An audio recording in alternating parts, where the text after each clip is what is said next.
Ooh, okay. All right. So, what is up? It's take one, Welcome back. two. Take One podcast. My name is Ramzi. My name is Andrew. And thank you to Take One for sponsoring this episode of Take One.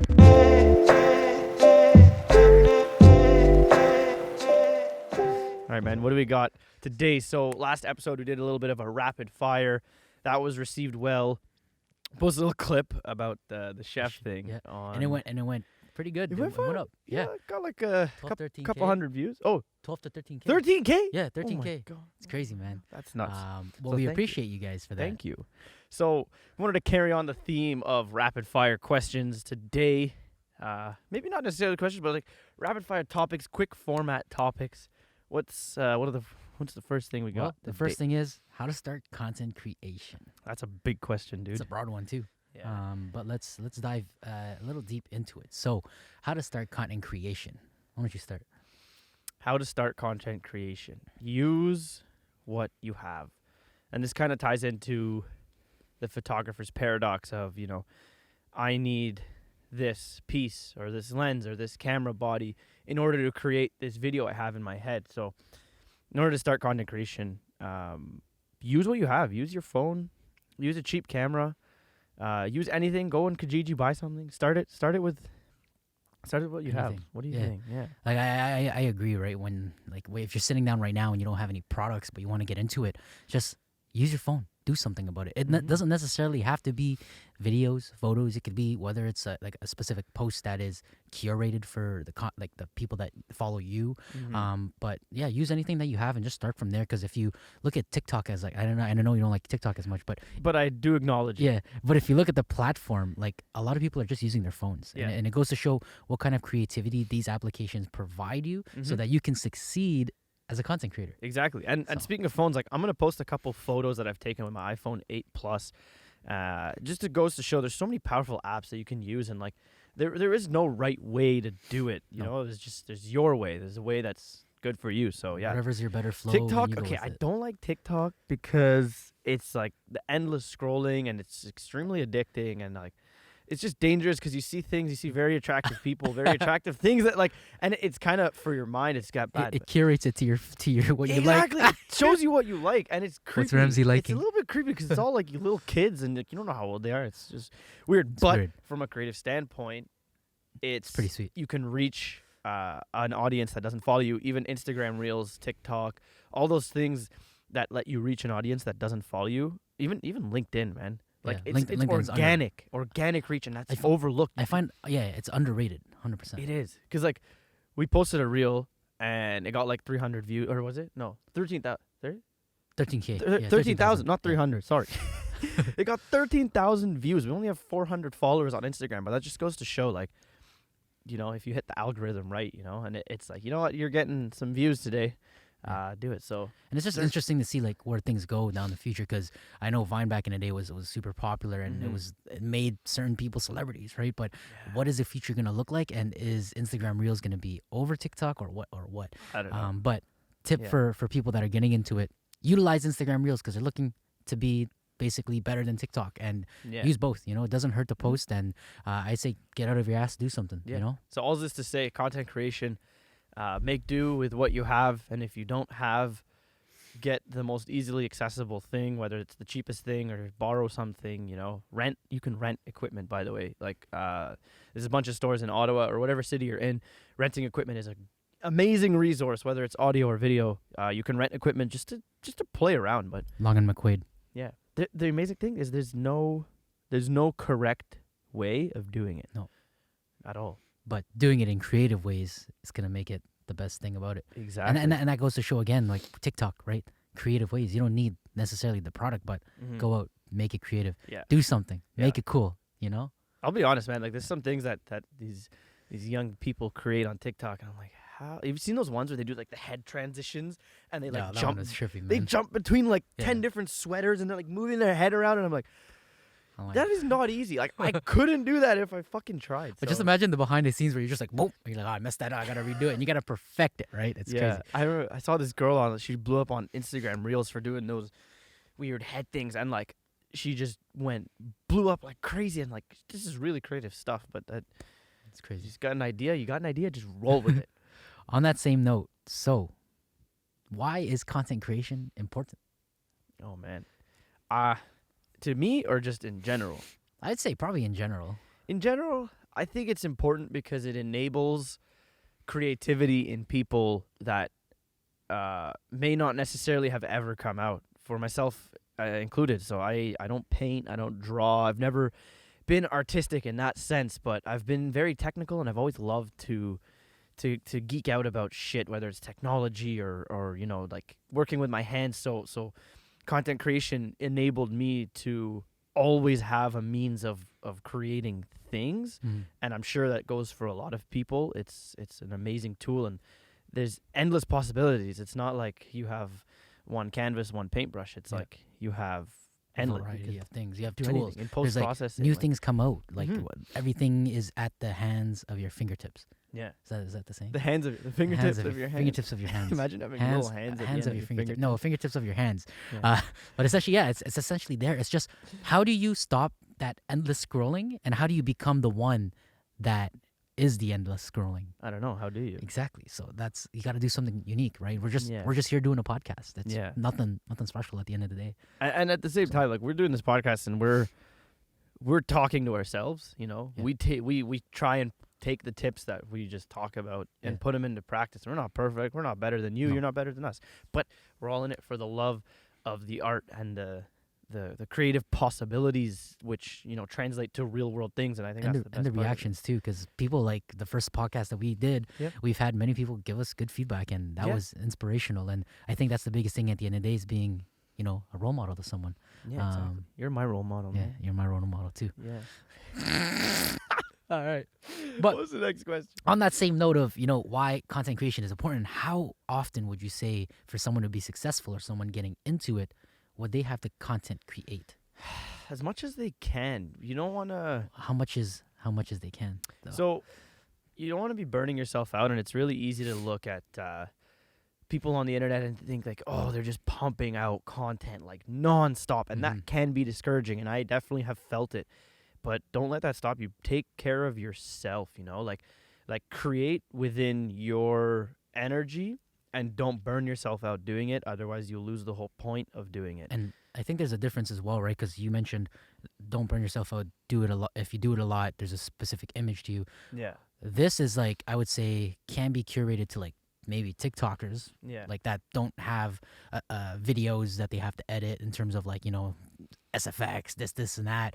Mhm. But in a sense where videographers and photographers have to take a step back a little bit, because Yeah. once you start rushing the product, it doesn't look nice, right? But Exactly. once you start taking that time as a video and photographer, there's a balance between the both. So understand where you stand.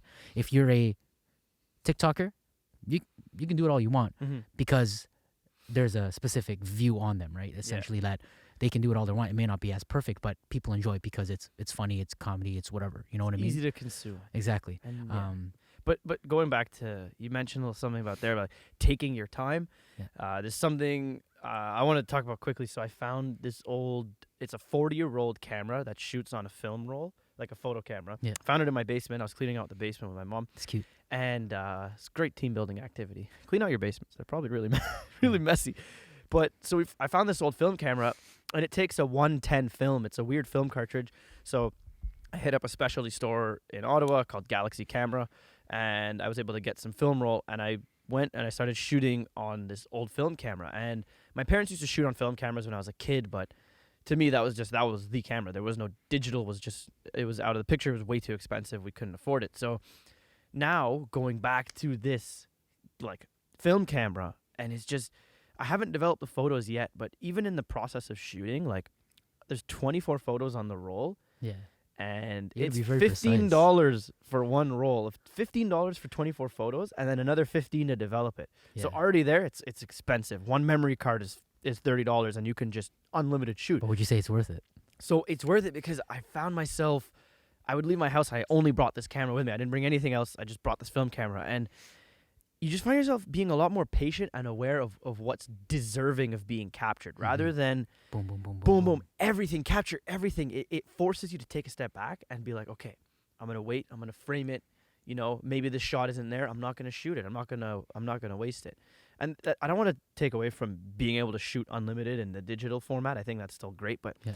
it forces you to spend time on framing and composition and what your subject is, and is it worth one out of those 24 photos to Yeah. shoot. You know, so And that's interesting because like I think it was episode 3 that we had. yeah, Mia Mahila yeah, asked us 905 MVS. asked us a question, basically saying, you know, how does it feel when someone can have quick access to something to do it Yeah. versus someone taking the time to do it, right? And Yeah. I think when you go into that realm of that little cinema camera or like that little film camera, Yeah. you're able to basically go into that world, understand the beauty of it, understand to perfect those little small things that make you a photographer or a videographer. Exactly. I was actually interested in looking at like the video films too, because Shooting on video yeah, film? because I know those you're stuck at like 3 minutes, and there's a lot of things that you're stuck at. You have like specific aperture. Yeah. You got to make sure it's not over rolling, because if it's over rolling, then you lose the footage. It's a whole other world, man. Yeah, but It's, that creating that vintage feel you can't get anymore, man. no, you it's- can recreate it digitally. It's not the same. It's not the same. But it's an area of photography that is the reason we're able to create the way we are today. It is Yeah. the history of content creation, like quite literally. Evolution, Is the evolution, yeah. And it's just like the as dinosaurs. a new age creator, I should say, you know, I've only really created on digital mediums.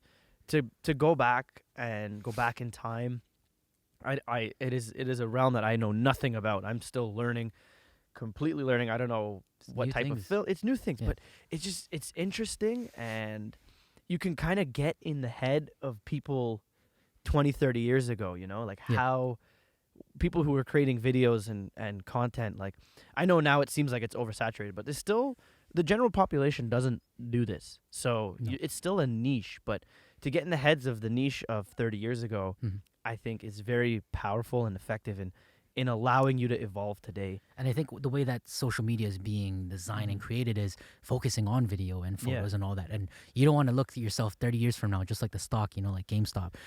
you don't want to, you don't want to, you Alright. you don't want to look at it and basically be like, I wish I did that, right? Like, what's stopping you? Just go out and do it, right? Like, go out to a nice, you know, place and just go ahead and do it. Don't let it stop you. Yeah. Do the research, do what you need to help it, like get those basic skills going, and collaborate, as we spoke on. Collaboration is key. Right? Collaboration is key. Breaking the mold is key. That's kind of, Yes. you mentioned that briefly there. Like, go out and do it. Like, Exactly.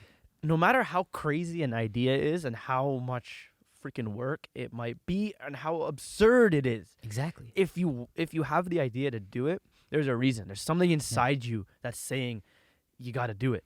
Don't Yeah. let the difficulties and the challenges you may face along the way Yeah. stop you. If Because you- if you have an idea and it's unique, although it may be ridiculous, Yeah. do it. If you want to go out to, let's say, a mountain cliff Yeah. and shoot something there, do it. Don't let it stop you. Find the things and tools, as you said, Yeah, to make that successful. So, exactly. um, Do we have Yeah. any more questions we here? do. So on the relation to content creation, Okay. how would you say, or if not, give me a personal experience on how you showcase your content creation? So showcasing content creation. So obviously there's social media. Social media is difficult. You know, you're either famous or you're kind of just like treading along and trying to get there. So I've had to find other ways. So make a website.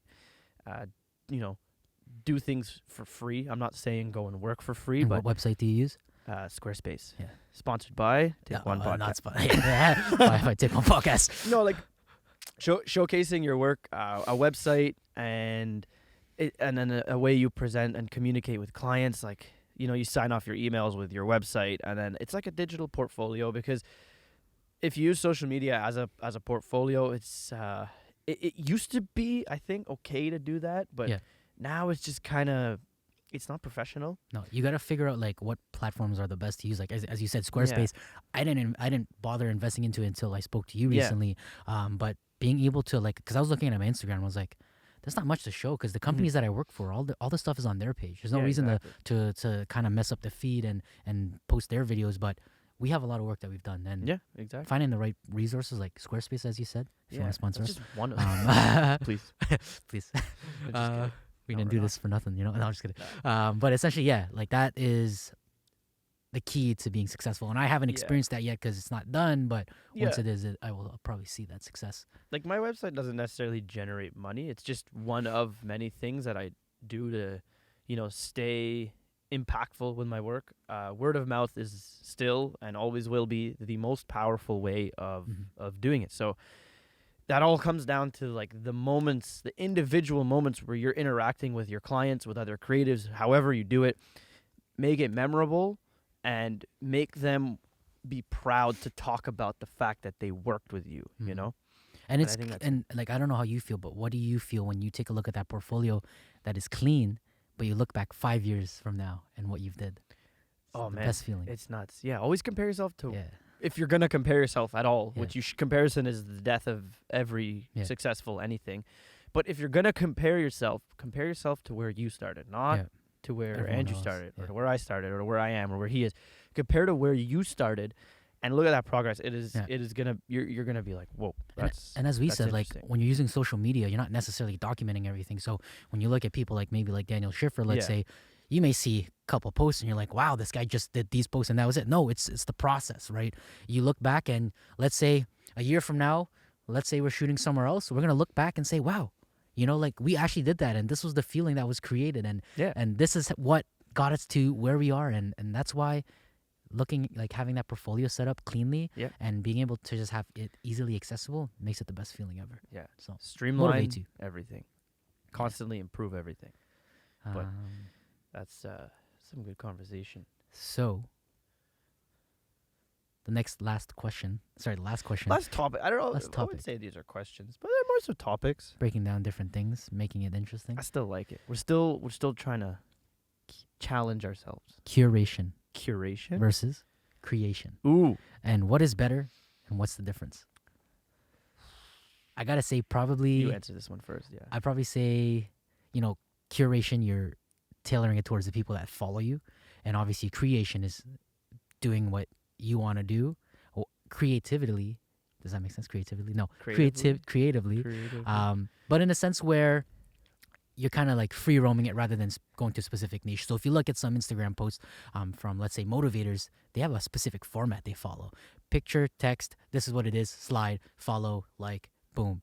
You're curating it to the people that want to see that, right? But if you step outside of the box, there could be a benefit in having that creative process to reaching out more, right? Because I find that, yes, like, let's say, yeah, I'm a videographer. I'm going to keep on posting. Great. Yeah. How am I going to step out of my box to reach out to photographers now to be able to say, hey, listen, these are the photos that I've taken and basically be kind of like a variety type of person. Yeah. I mean, without like curation cannot exist without creation. Exactly. I think.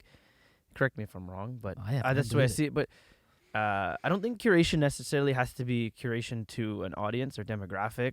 I think curation can be to yourself, like you could, or to your subject or whatever you're creating. Like you can curate the format of your creation to fit the environment you're shooting in as best as possible, or Which I would say is probably a tip for those that are getting into different businesses, right? If you, like, I find that there's a lot of people that maybe focus on one niche, but yeah. I can say for yourself, you focus on a variety of it. But Yeah. that's because you're curating to specific things and you're understanding the environment, which makes you successful. So Yeah, I would say so. Success is a measure that is irrelevant. It's completely irrelevant because it's subjective and it doesn't mean anything.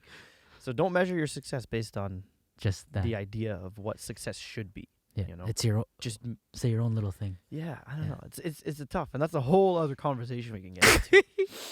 But it's the chef. It always has been. It's the chef. Can we make it go viral a second time? I don't think so. We Yeah, can't let's be- try. Let's try. It's the chef. It's the chef. It's the chef. It's the chef. Thank you very much for watching Take One podcast. If you're watching, if you're listening, we really appreciate you. Every single day. Every single day. Please drop us a review, a comment, a like, a subscribe, any of that. Give us feedback. Let us know what you want to see, and we'll make it happen. We're enjoying doing this. It's challenging our creativity in ways that My have feet never is been cold. challenged before. Why are your feet cold, man? I don't know, man. Why would your feet be cold? You're right. You know, why would they be cold? I don't know. Anyway, I'm Ramzi, I'm Andrew. and this is Take One. Podcast. Peace.